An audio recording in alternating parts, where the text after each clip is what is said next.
परमपिता परमात्मा के सभी अंशों को हृदय से मेरा सादर नमस्कार। बंधुओं, जिस व्यक्ति के जीवन में ब्रह्मचर्या नहीं है, जिस व्यक्ति के जीवन में अध्यात्म नहीं है, जिस व्यक्ति के जीवन में साधु महात्मा नहीं है, जिस व्यक्ति के जीवन में धार्मिक ग्रंथ नहीं है, उस व्यक्ति का जीवन नरक के समान है। जी हाँ बंधुओं, जिस व्यक्ति के भी जीवन में साधु महात्माओं की कमी है, ब्रह्मचर्य की कमी है, अध्यात्म की कमी है, धार्मिक ग्रंथों की कमी है, उस व्यक्ति का जीवन हमेशा नरक के समान बना रहता है। वे चाहे स्वस्थ हों, बहुत स्वस्थ हों, चाहे बीमार हों, चाहे वो बहुत बड़े पद पे हों, चाहे बहुत छोटे पद पे हों, चाहे उनकी स्थिति कुछ भी हो, कुछ भी उनकी स्थिति हो, है ना, वो हमेशा दुखी बने रहते हैं, हमेशा निराश बने रहते हैं, हमेशा उदास बने रहते हैं, हमेशा चिंतित बने रहते हैं। उनके जीवन में हमेशा जो है कि तरह तरह की समस्याएं जो है कि परेशान करते रहते हैं। वो तरह तरह के मनोविकार से पीड़ित रहते हैं, सब कुछ बेहतर रहने के बावजूद भी। जी हाँ बंधुओं, सब कुछ उनके जीवन में बेहतर चल रहा हो ना, तब भी वो हमेशा परेशान रहते हैं, हमेशा बेचैन रहते हैं, हमेशा जो है कि चिड़चिड़ा बने रहते हैं। ना तो उनको ठीक से नींद आती है, ना ठीक से शांति आती है, हमेशा ही परेशान बने रहते हैं। और जब उनके जीवन में कोई विपत्ति आती है, जब उनके शरीर में कोई रोग दोष उत्पन्न होता है ना, तो ये लोग बहुत ज़्यादा परेशान हो जाते हैं।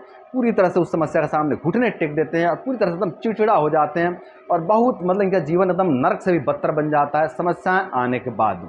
चाहे समस्या शरीर पर आए, चाहे अर्थ पर आए, चाहे परिवार पर आए, चाहे किसी प्रकार की समस्या उनके जीवन में जब उपस्थित होता है ना, तो इनका जीवन एकदम नरक के समान बन जाता है।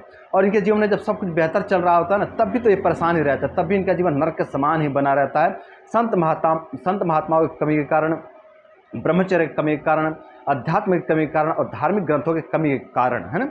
और जब इनके जीवन में कोई समस्या उपस्थित होता है, इनके शरीर में कोई समस्या उपस्थित होता है ना, तो ये जो है कि घुटने टेक देते हैं उस समस्या के सामने। और कई जन तो जो है कि अपने आप को नष्ट कर देते हैं, या तो डिप्रेशन में जा करके अपने आप को ख़त्म करते हैं ना, या फिर फांसी लगा करके अपने आप को ख़त्म करते हैं, जहर खा करके अपने आप को ख़त्म कर देते हैं। और आप देखें ना, दुनिया में ऐसा हो रहा है, देखने को मिल रहा है, और आजकल तो बहुत ज़्यादा बढ़ गया है। बहुत लोग फांसी लगा रहे हैं, बहुत लोग जहर खा रहे हैं, बहुत लोग अपने आप को ख़त्म कर रहे हैं। तो ये अध्यात्म की कमी के कारण ही हो रहा है, ब्रह्मचर्य की कमी के कारण ही हो रहा है, अज्ञानता के कारण ही हो रहा है ना, क्योंकि धार्मिक ग्रंथ तो उनके जीवन में है नहीं, साधु महात्मा उनके जीवन में तो है नहीं, ब्रह्मचर्य उनके जीवन में है नहीं, और मतलब परमात्मा उनके जीवन में नहीं है, जिसके कारण उनके जीवन में केवल और केवल अज्ञानता है। और अज्ञानता के कारण वो जो है कि समस्याओं का सामना नहीं कर पाते हैं, किसी भी समस्या से लड़ नहीं पाते हैं, और छोटे छोटे समस्याएं जो है कि उनके जीवन को पूरी तरह से नष्ट कर देते हैं।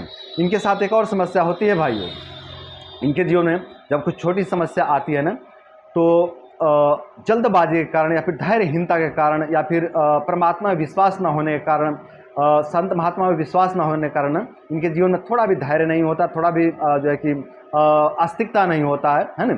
और आस्तिकता न होने के कारण, परमात्मा में अविश्वास होने के कारण ये लोग जो है कि बहुत ज़्यादा बेचैन हो जाते हैं, बहुत ज़्यादा परेशान हो जाते हैं उस छोटी सी समस्या से, है ना। और वो छोटी समस्या बहुत विकराल रूप ले लेती है। वो छोटी समस्या, एक छोटी सी शरीर में कोई बीमारी उत्पन्न हो जाए ना, तो इससे लोग इतना घबरा जाते हैं, इतना घबरा जाते हैं ना, कि ये छोटी सी बीमारी विकराल रूप धारण कर लेती है और एक बड़ी बीमारी का रूप ले लेती है ना। तो इनके साथ ये भी एक समस्या जो है कि देखने को मिलता है। लेकिन यही दूसरी तरफ देखें तो जिनके जीवन में अध्यात्म है, जिनके जीवन में ब्रह्मचर्या है, जिनके जीवन में संत महात्मा है, जिनके जीवन में धार्मिक ग्रंथ हैं, इनके जीवन में जब कोई विपत्ति आता है, इनके जीवन में जब कोई समस्या आती है, या फिर इनके शरीर में जब कोई रोग दोष आता है ना, तो ये बहुत धैर्य से काम लेते हैं, बहुत धैर्य से काम लेते हैं।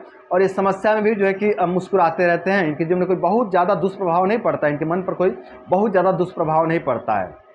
हाँ, थोड़ा बहुत दुष्प्रभाव पड़ना स्वाभाविक है ना, समस्या तो समस्या है, जब आती है तो कष्ट देती है ना। लेकिन ये इनके पास जो है ना अध्यात्म की शक्ति रहती है, इनके पास जो है कि ब्रह्मचर्य की शक्ति रहती है, इनके पास संत महात्माओं की शक्ति रहती है, इनके पास जो है कि धार्मिक ग्रंथों की शक्ति रहती है, जिसके कारण ये लोग जो है कि बहुत आसानी से उस समस्या को सहन कर लेते हैं, उस समस्या का सामना कर लेते हैं, और फिर समय के साथ धीरे धीरे उस समस्या से इनको मुक्ति मिल जाता है ना, और इनका जीवन जो है कि बेहतर बन जाता है।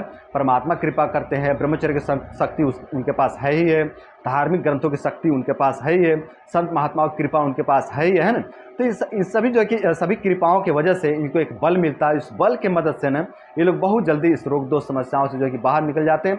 वे चाहे समस्या किसी प्रकार का हो, वो चाहे रोग हो, दोष हो, चाहे आर्थिक समस्या हो, चाहे पारिवारिक समस्या हो, चाहे सामाजिक समस्या हो, किसी प्रकार की समस्या हो, उससे ये लोग जो है कि बहुत आसानी से बाहर निकल जाते हैं। उनके जीवन में कोई विशेष जो है कि उथल पथल देखने को नहीं मिलता है, आध्यात्मिक होने के कारण, है ना, और जो है कि ब्रह्मचर्य का शक्ति होने के कारण।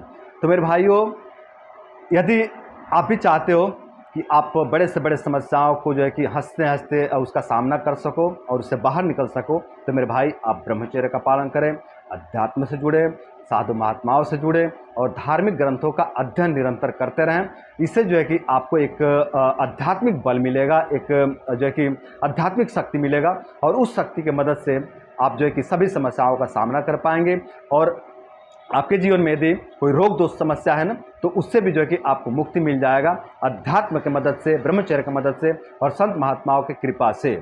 मेरे भाइयों, यदि आप लोग ब्रह्मचर्य का पालन करते हैं, यदि आप लोग अध्यात्म से जुड़ते हैं, यदि आप लोग संत महात्माओं से जुड़ते हैं, यदि आप लोग धार्मिक ग्रंथों से जुड़ते हैं ना, तो आपको कोई भी समस्या परास्त नहीं कर सकती। मेरे भाई, कोई भी समस्या आपके जीवन को तहस नहस नहीं कर सकती।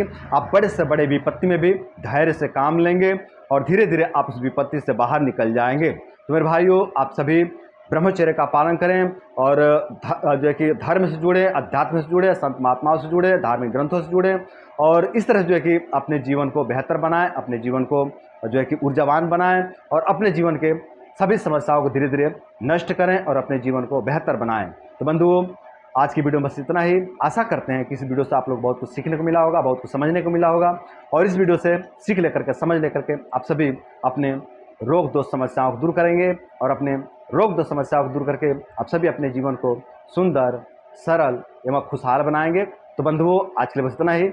नमस्कार।